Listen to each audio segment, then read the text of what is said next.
Hello friends, Anita Mohan here. Welcome back to my channel Khaja Simsim. आज हम बनाएंगे त्योहारों पे बनने वाली मीठा नहीं नमकीन मिक्सचर। ये बहुत ही स्वादिष्ट और कुरकुरी होती है। चाय का इससे अच्छा साथी तो हो ही नहीं सकता। अगर आपको ये रेसिपी पसंद आती है तो इस वीडियो को लाइक और चैनल को सब्सक्राइब जरूर करिएगा। तो चलिए बनाते हैं साउथ इंडियन मिक्सचर। छोटे छोटे नमक पारे बनाने के लिए सबसे पहले हम लेंगे 1 कप मैदा।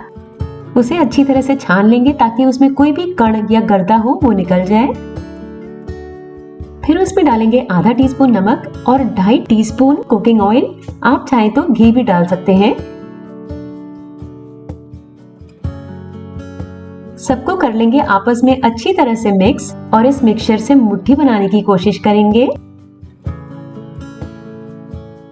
देखिए एकदम परफेक्ट मुट्ठी बन गई है। उसका मतलब ऑयल की क्वांटिटी एकदम ठीक है। तो अब हम इसे पानी से गूंद लेंगे। थोड़ा थोड़ा पानी डाल के आटे को मिलाते जाएंगे। हम एक साथ बहुत सारा पानी नहीं डालेंगे क्योंकि हमें पूड़ी जैसा सख्त डो, स्टिफ डो लगाना है। अगर गुंधा हुआ डो सख्त नहीं होगा तो फिर नमक पारे खस्ते नहीं बनेंगे। बढ़िया सख्त डो गूंद के तैयार हो गया है तो इसे हम ढक के 15 मिनट के लिए छोड़ देंगे। नेक्स्ट हम बेसन के सेव बनाएंगे। उसके लिए 1 कप बेसन को अच्छी तरह से छान लेंगे। फिर हम उसमें मिला देंगे आधा टीस्पून नमक, आधा टीस्पून हल्दी, 1 चुटकी हींग और 1 टेबलस्पून ऑयल। सभी चीजों को अच्छी तरह से कर लेंगे मिक्स। फिर थोड़ा थोड़ा पानी डाल के रोटी और पराठे से थोड़े से गीले कंसिस्टेंसी का आटा गूंद लेंगे। देखिए डो कुछ इस कंसिस्टेंसी का होना चाहिए।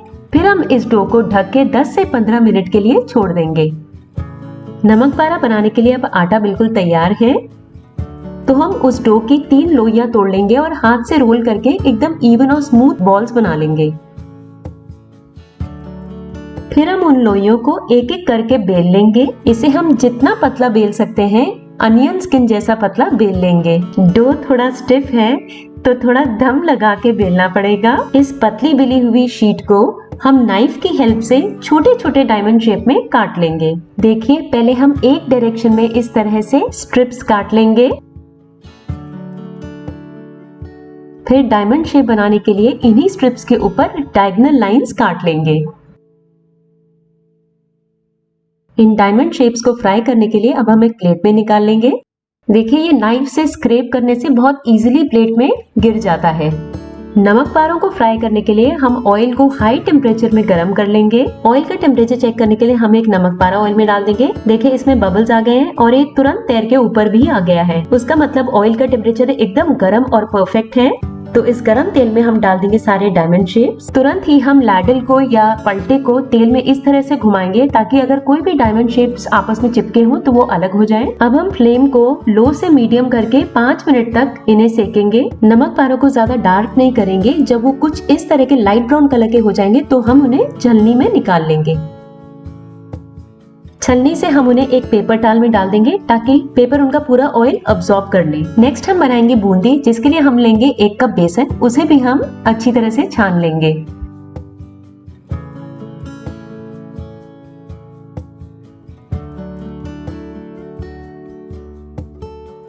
छानने के बाद उस बेसन को हम बराबर 2 हिस्सों में बांट लेंगे।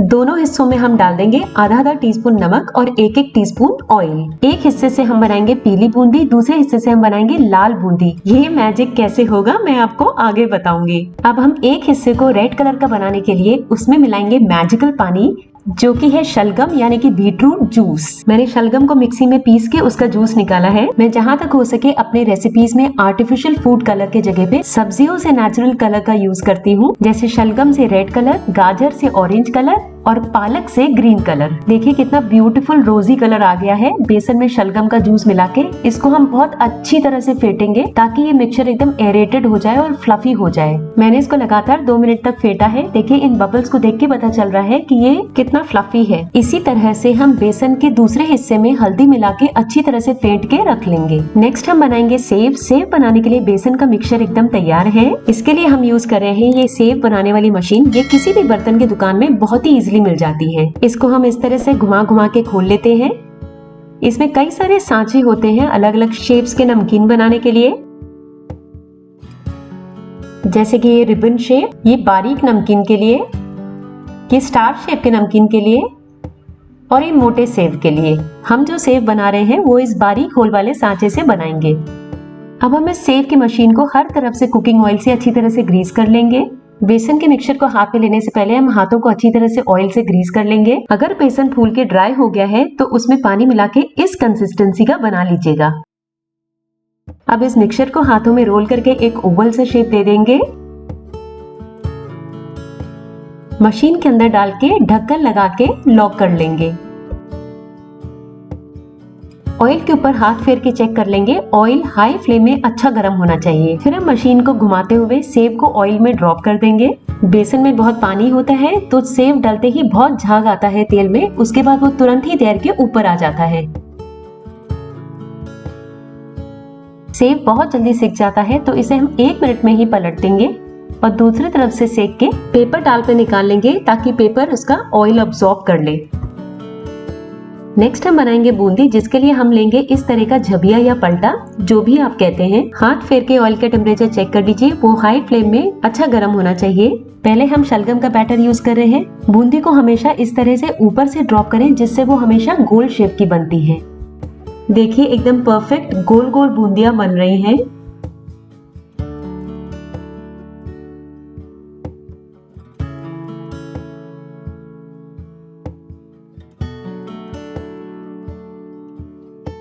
बूंदी भी बहुत जल्दी फ्राई हो जाती है तो इसे हम हिलाते हुए 2 मिनट तक फ्राई करेंगे। उसके बाद एक्सेस ऑयल हटाने के लिए उसे एक छलनी में निकाल लेंगे।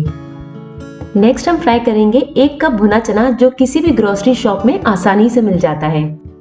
ये भी बहुत जल्दी फ्राई हो जाता है तो इसे भी हम पलटे से 1 मिनट तक चलाते हुए फ्राई करेंगे और फिर पेपर टाल में निकाल लेंगे। नेक्स्ट हम फ्राई करेंगे 1 कप पोहे को, लेकिन उसके पहले हम उसे छलनी में डाल के उसके अंदर का जो लूज पाउडर और कभी कभी मिट्टी होती है उसे निकाल लेंगे। अब तक जो भी हमने फ्राई किया है हाई फ्लेम में किया है तो इसे भी हम हाई फ्लेम में ही फ्राई करेंगे। पोहा भी बहुत जल्दी फ्राई होके क्रंची हो जाता है तो इसे केवल 1 मिनट तक हम पलटे से चलाते हुए फ्राई कर लेंगे और पेपर टाल में निकाल लेंगे। अब तक हमने सब चीजें हाई फ्लेम में फ्राई करी थी, लेकिन अब हम कर देंगे फ्लेम को लो, क्योंकि अब हम फ्राई करेंगे आधा कप मूंगफली। और मूंगफली को अगर हमने हाई फ्लेम में फ्राई किया तो ऊपर से जल जाएगी और अंदर से कच्ची रह जाएगी। मूंगफली को हम लो टू मीडियम फ्लेम में लगातार चलाते हुए फ्राई करेंगे और उसको भी हम पेपर टाल में निकाल लेंगे। फिर हम फ्राई करेंगे 1/4 कप स्प्लिट किए हुए काजू। काजू भी बहुत जल्दी फ्राई हो जाते हैं तो इन्हें भी हम लो फ्लेम में लगातार चलाते हुए इस तरह के सुनहरे रंग के होने तक फ्राई करेंगे और पेपर टाल में निकाल लेंगे। नेक्स्ट हम फ्राई करेंगे पतले और लंबे कटे हुए नारियल के पीसेस। यहाँ मैंने सूखे नारियल का यूज किया है। ये भी बहुत जल्दी फ्राई हो जाता है तो लाइट ब्राउन होते ही हम इसे पेपर टाल में निकाल लेंगे। नेक्स्ट हम फ्राई करेंगे 2 डंडी कड़ी पत्ते के। मेरे कड़ी पत्तों में धोने के बाद थोड़ा सा पानी रह गया था तो तेल बहुत जोर से छिटक गया, आप थोड़ा केयरफुली करिएगा। अब फ्राइंग का काम खत्म। मिक्सचर में जो मसाले डालेंगे उसको एक बोल में डाल के पहले मिक्स कर लेंगे। इससे सारे मसाले मिक्सचर में इवनली मिक्स हो जाएंगे। बोल में डालेंगे 1 टीस्पून नमक, 1 टीस्पून कश्मीरी लाल मिर्च और 2 से 3 चुटकी हींग। अच्छी तरह से मिक्स करके अलग रख लेंगे। अब जो जो चीजें हमने मिक्सचर के लिए फ्राई करी हैं उन्हें एक बार देख लेते हैं, क्योंकि अब इन सबको हम एक बड़े से परात में डाल के मिक्स करेंगे। कि देखिए सेव जो कि बिल्कुल ठंडे हो गए हैं, नमक पारे, फ्राई किए हुए भुने चने, शलगम वाली लाल बूंदी, क्रंची पोहे, हल्दी वाली पीली बूंदी, कड़ी पत्ते, फ्राई किए हुए काजू, मूंगफली और नारियल के टुकड़े। अब हम लेंगे एक बड़ा सा परात और उसमें डाल देंगे सारी चीजें। जैसे सेव, उसको हल्के हाथों से थोड़ा थोड़ा तोड़ देंगे, बहुत ज्यादा पाउडर नहीं करेंगे। फिर हम उसमें डाल देंगे नमक पारे, फिर डाल देंगे पोहे,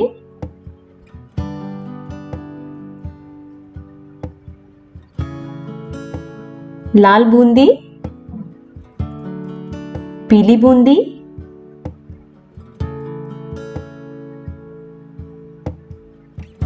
भुने चने, मूंगफली, काजू और नारियल के टुकड़े। फिर डाल देंगे फ्राई किए हुए कड़ी पत्ते और मिक्स करके रखा हुआ मसाला। इस मसाले को मिक्सचर के ऊपर डाल देंगे। ये मसाला इतने मिक्सचर के लिए एकदम सही है। सभी चीजों को बहुत अच्छी तरह से कर लेंगे मिक्स। तो तैयार है मजेदार, चटपटा और नेचुरल चीजों से बना मिक्सचर।